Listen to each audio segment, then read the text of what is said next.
we have the Honourable Bryon Wilfert, who I just found out is also a Rotarian in Richmond Hill.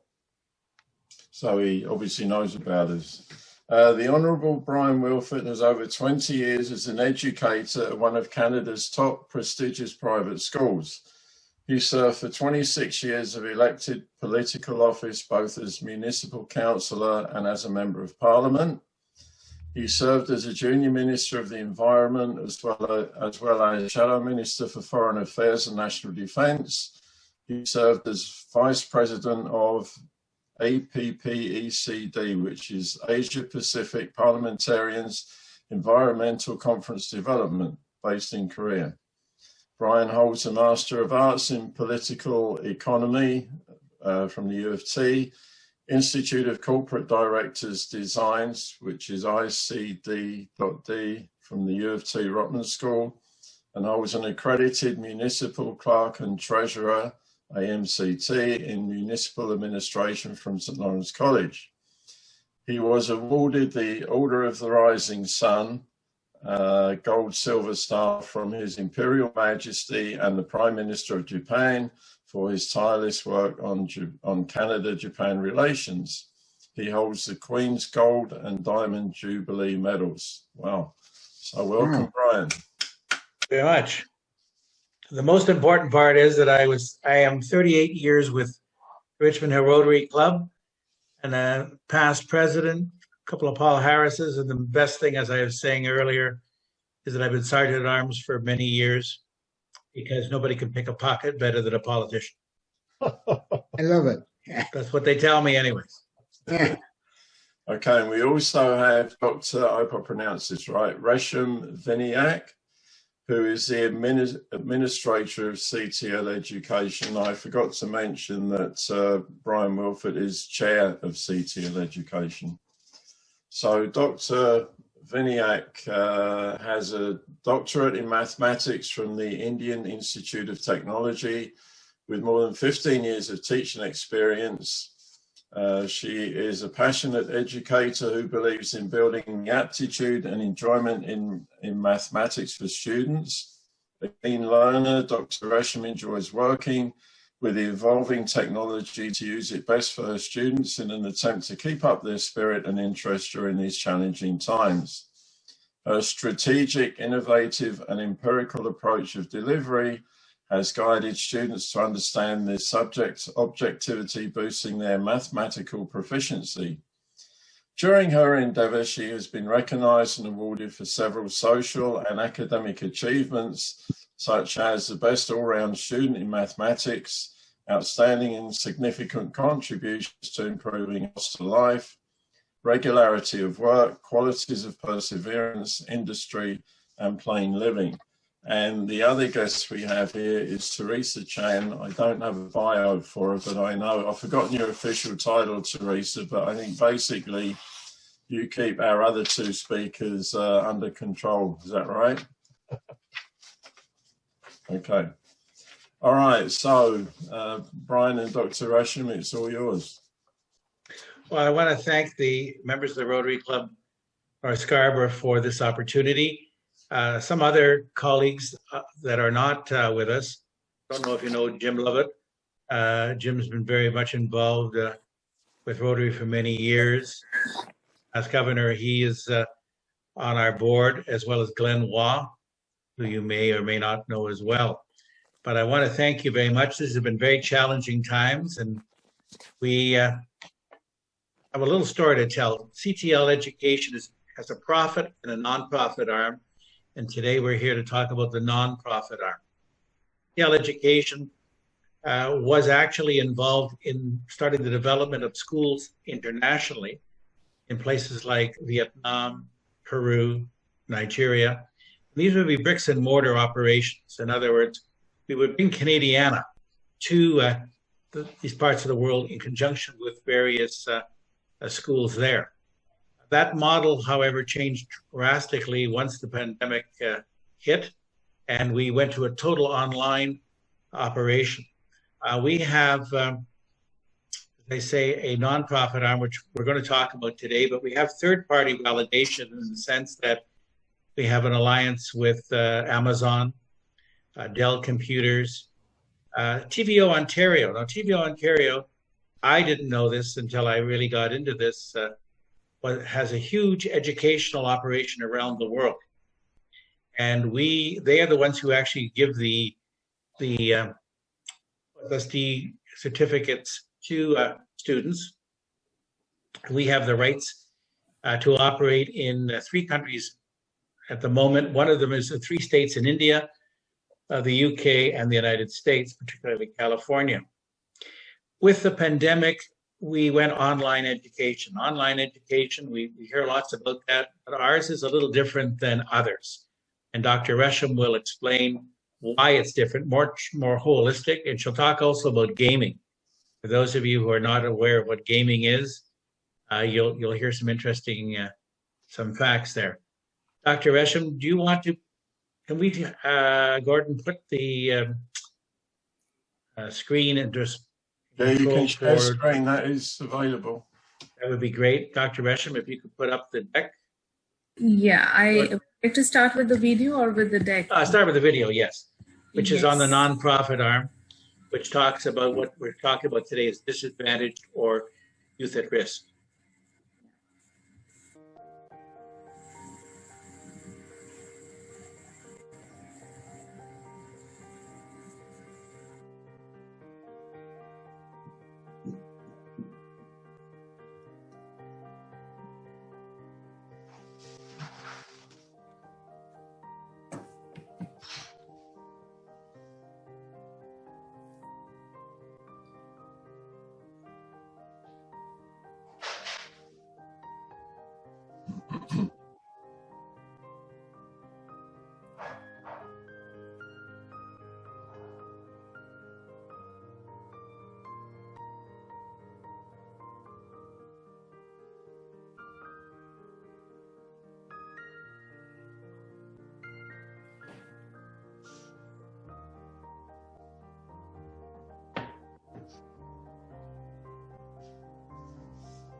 Before I turn over to Dr. Resham, two quick points. One, we've been able to bring the price down from $60 to $45 an hour.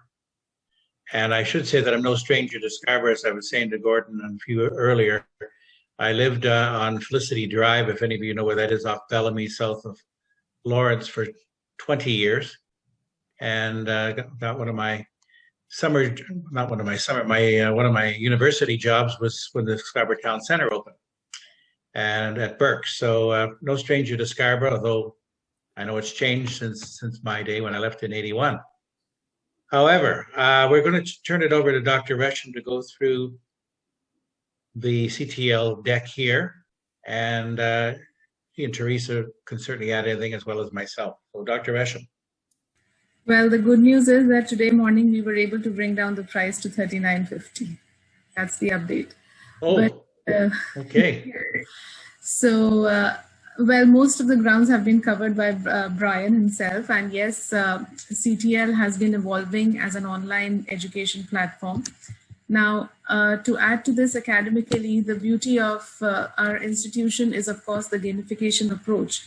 Having said that, what that ideally means is that it's not that we want to go book by book or page by page. We want to have an aptitude building approach. We want to understand the subject practically. Otherwise, there is always a disconnect between what we are learning and what might be required outside in the realistic world. And a popular question as a maths person that I always face, and please don't hate me for this, as to why we are learning trigonometry. So trigonometry, I know, is a favorite with most of the students, and this is a very, very popular question, but a lot of implication of trigonometry is found when it particularly comes to NASA. That is where we bring about some projects to show that, you know, how they have used it. When they talk about Google, and when the students, they talk about Google, we always tell them this is the maths which is going behind them, and they study matrices. So matrices is the theory which is being used, and that is what starts inculcating interest in their minds, and then they really want to learn and start implementing those. This has been ideally a strategy that we've been following. At the same time, if I talk about the current COVID scenario, what's happened is that our education system was basically not prepared for these changes. And as a consequence, the assessments have taken a backseat. Talking about the students themselves as individuals, they've been locked up indoors. They've lost the peer interaction. They have lost connectivity with the outside world. So while we are still delivering it online, I know there are many which are delivering online, but I can very, very confidently claim that the way the lectures or the classes are getting delivered from our end, that interactivity has come alive. The students have come alive. The parents are very, very happy with the participation and interest of the students in the classes. At the same time, when I say that the assessments have taken a backseat, the assessments are now being taken care of, let's say, from our side. We are conducting assessments on what we are teaching in order to make sure that the students are prepared at least now for the next year, which is September beginning. The parents are very, very happy when it comes even to their motivation, and I would say there were cases which were, you know, losing interest in terms of even staying in their academic zone. And again, I can very proudly say that we have been able to pull the students back into the study zone. In order to deliver all this, yes, we need a lot of help, technological help, and thankfully we've been able to secure partnerships, as Bryon had pointed out, with Amazon, with Google, with Zoom, with TVO Ontario, which is more so related to the schools in the future. And we are targeting to reach ideally the low income households. For them, we would love to make this, we are making this free actually. And maybe Bryon, you can take it from here to talk more about Educate Me Canada, please. Yes, thank you, Dr. Resham. So essentially, they said this is the nonprofit arm of CTL Education. It's looking at disadvantaged youth or marginalized youth or youth at risk. And essentially, what we do is we provide tutoring to students for the STEM program. has been outlined, particularly in the sciences and math area, and as well as English. We provide free school support for these students. These are students who are in grade 9 to 12. Dr. Resham has talked about gaming. We'll have laptops which are controlled in the sense that they're in a defined area, so you can't, if you go outside that area, you wouldn't be able to use it. We provide the kind of support to these students who otherwise may just drop by the wayside. We also have on our other program, of course, the courses for grades 9, 10, 11, and 12 as well. The idea is that it's to make sure that these students are engaged, and in doing so, we look to the support of nonprofit organizations. As a Rotarian, and many of us in the organization who are Rotarians obviously believe in service of ourselves and putting back into the community. And we are asking organizations to identify potential students in their neighborhoods, could be 1, could be 5, could be 20, who they see who would benefit from this program. And again, it's all live instructors. All these instructors, of course, have to go through the normal security checks, etc. They are doctors, they may have PhDs, MAs, etc. We are not in competition with school boards. In fact, we have reached out to school boards as well. But on the nonprofit side, we're really looking at boys and girls clubs, Rotary clubs, etc., where they can, and obviously we will promote the particular clubs as well with the organization, is that we will provide class duration, so many hours. There's a cost per class, which now is, I'm pleased to hear now, $39.50. What that would mean is if you had 9.5 weeks or 19 hours of instruction, which would be twice a week for 70 minutes at $39.50, you would be looking at, say, $750 for an individual. With typical class size they would be in, and there's a lot of interaction in these classes, would be 8 to 10. And of course, if it was 15 hours, then it would be $1,185. If it was 15 weeks, $1,185, and 28 weeks would be $2,200. But Teresa will be able to send you a note after this anyways, Gordon, to just outline that. But essentially, it is about making sure that those who may have fallen through the cracks on the nonprofit side are supported, and they're supported by people in their own community.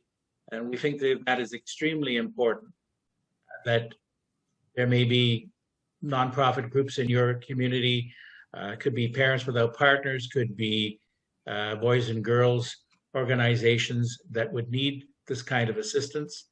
And obviously, that's something that I know Rotary is, of course, one of the great foundations with Rotary, of course, is education. So Dr. Resham, is there anything else I should, that I may have missed, or Teresa? No? No, okay, but well, most of the ground is covered. Okay, on that point, Gordon, we are quite happy to take questions, but the proviso is that all of the tough questions go to Dr. Resham, all the not so tough questions go to Teresa, and I'm available, of course, for all the easy ones. So please do that. And just as a final comment, unlike in question period where you don't get an answer, we'll give you one.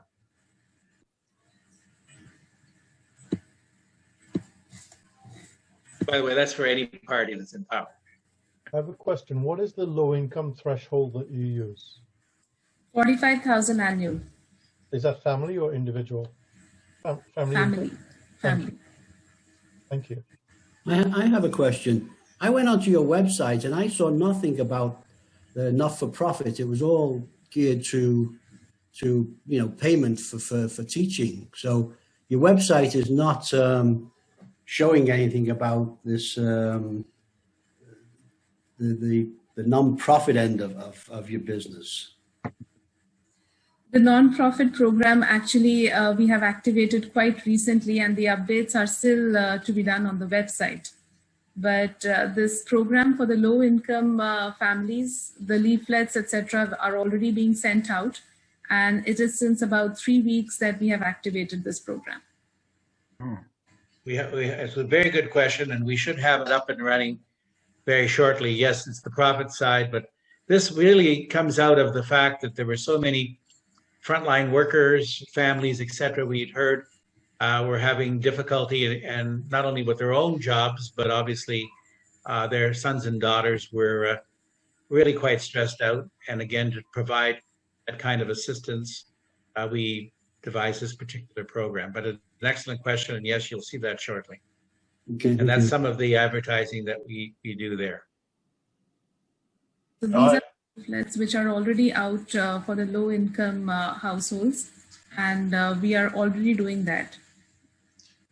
I have a question. Is there any way, unless I missed this, is there any way that we can help you other than donating funds? There are two ways you can do that. One is funds, and one is actually identifying local students in your area. It could be families you know, it could be some organizations you know. Because we believe very strongly that the people in the community are the best ones who can assist, because they're the ones who obviously know their needs better than we do. So if we identify somebody, where do we go from there? Like, do we contact you with their name or? Teresa?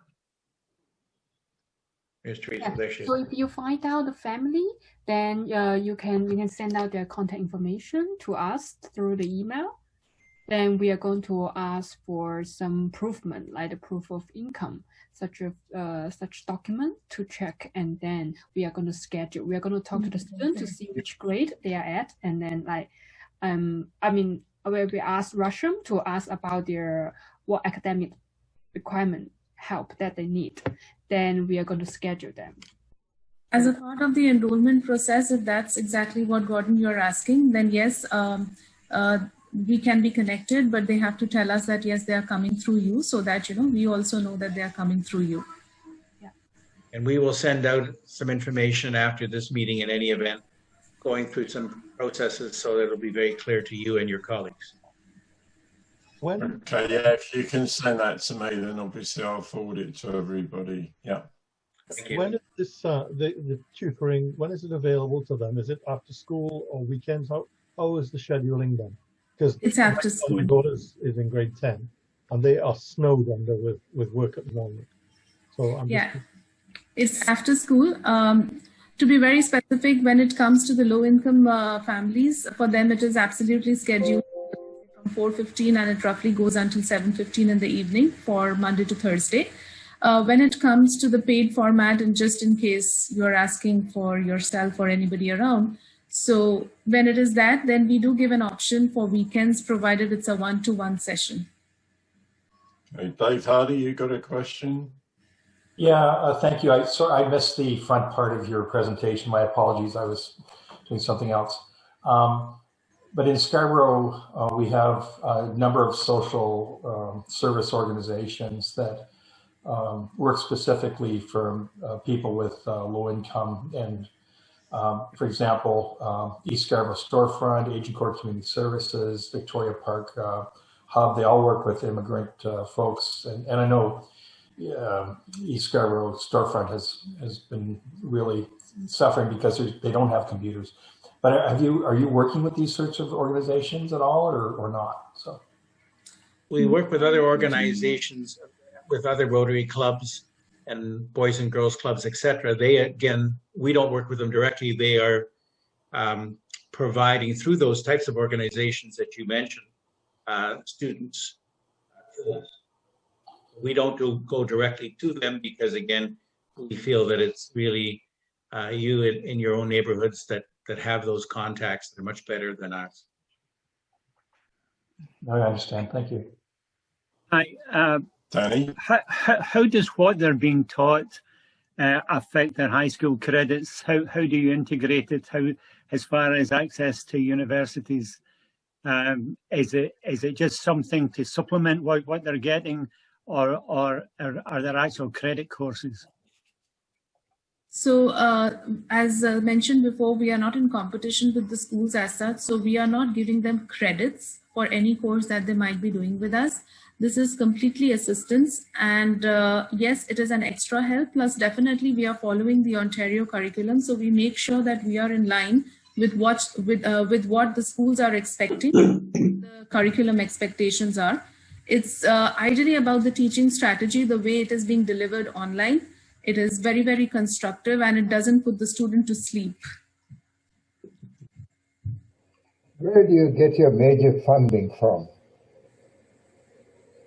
Oh, for CTL, generally through investors. We receive even to have an alliance with TB Ontario, which is we have our domestic component and obviously our international component. We have to pay the Ontario government in order to be go through, and it's about a 6-month process in order to go through to get their stamp of approval, and then for them to be able to give out the certification at the end for courses. Could you give me an idea of what the outcomes have been from, I guess you're doing assessments of the outcomes for the students that you have been helping over the last little while, in terms of improvement, that sort of thing? Yeah, so particularly in terms of maths, although I've seen that in science also, their ability to think has improved. They are able to think logically and go into a streamlined, checklist of all the questions. So I remember, as a part of my own experience, it was probably just the first 2 or 3 classes. It took a while just to give them a key start. But once that happened, the class flowed with a series of questions, and that is what took care of the entire chapter. Talking about the assessments in particular, let us say, for example, I did give them a couple of assessments, and there were all sorts of cases which happened. In the sense, there were students who had grown massively ahead in their academic abilities. There were students with whom I evaluated that even though in the pre-assessment they might have, let's say, lagged in certain fields, but during those assessments I evaluated there were some weak points even in the past. So I was kind of taking classes for them just to screw up their past concepts and take them forward. But yes, I have seen improvements with students, and more so the claim that the parents are making to us is more even satisfying. The engagement and that sort of thing. Yes. Thank you.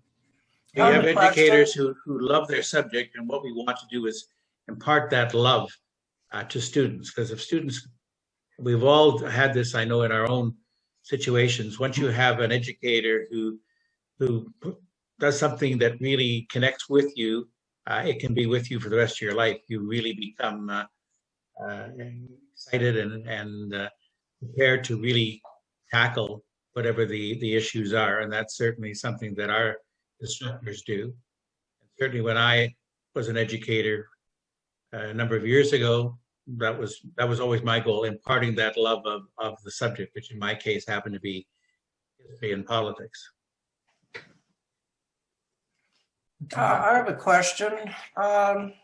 You mentioned a threshold of $45,000 for family income for definition of poverty, which is probably correct for downtown Toronto or many parts of Toronto, but do you adjust this regionally for Canada? And a secondary question is, you have a profit arm of your organization. Do you have some concerns that the public might have questions about a charitable side and a profit side, especially with the revelations we've had about the We Charity, that there seemed to be a lot of money circulating around and it wasn't all for charity. Anyways, I'll make your comment, please. I'm interested. Okay.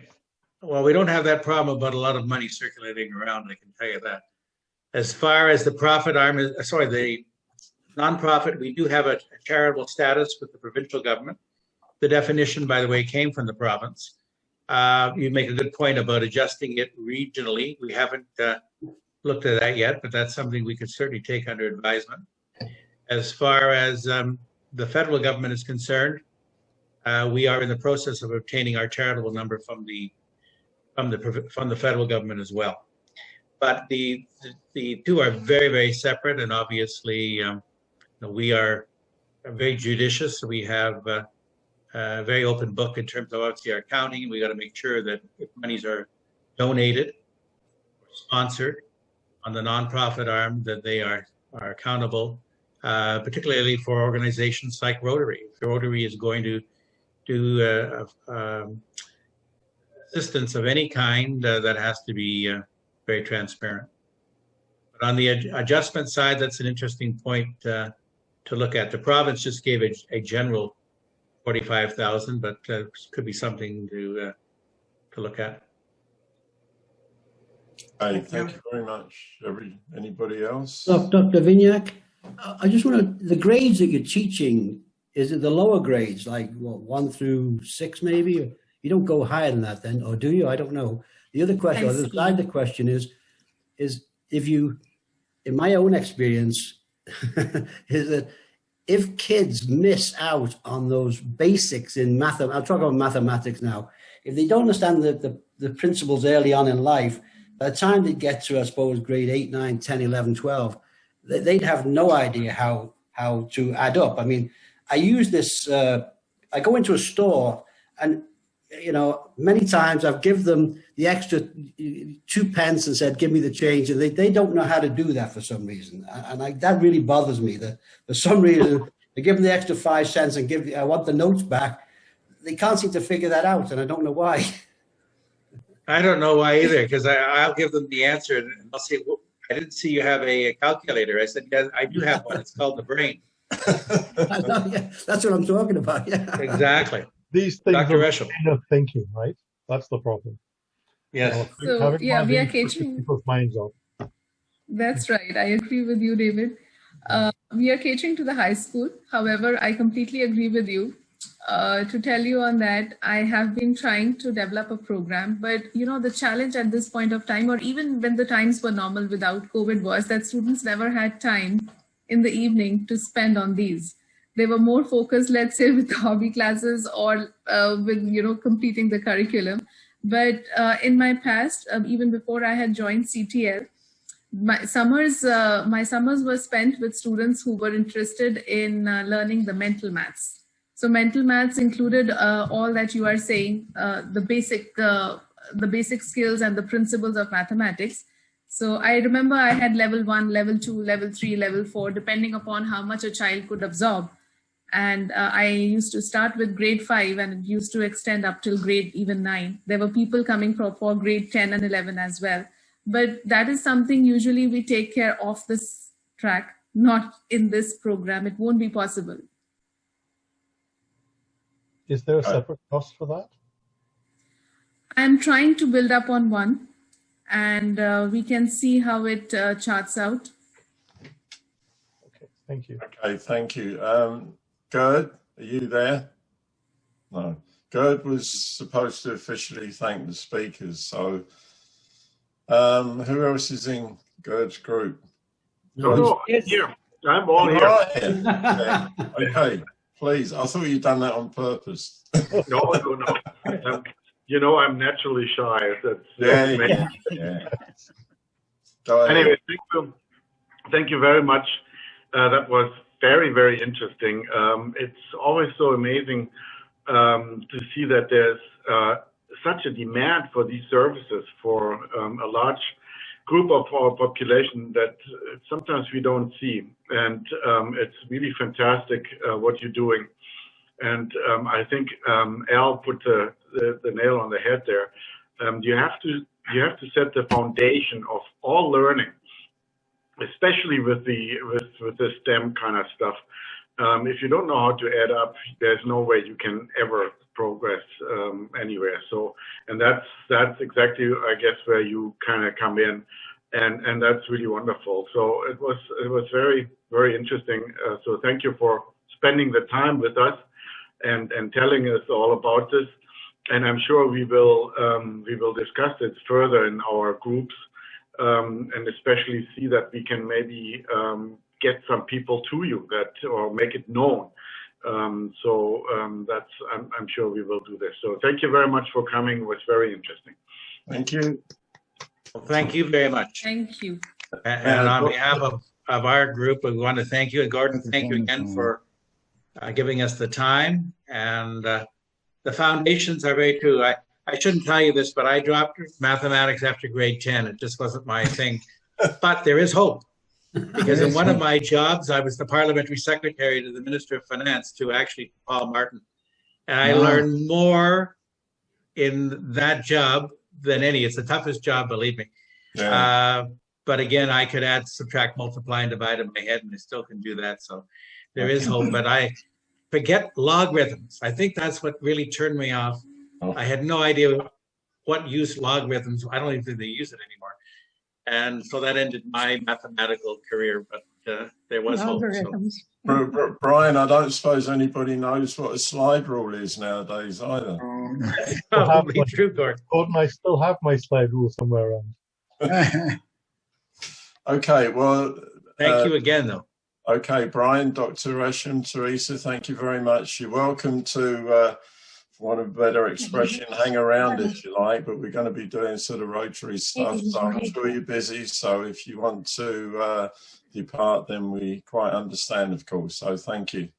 Well, thank you. As I said, I did my Fort Myers Rotary Club meeting this morning by Zoom. So I thank you all, and stay safe. And again, thank you for your time.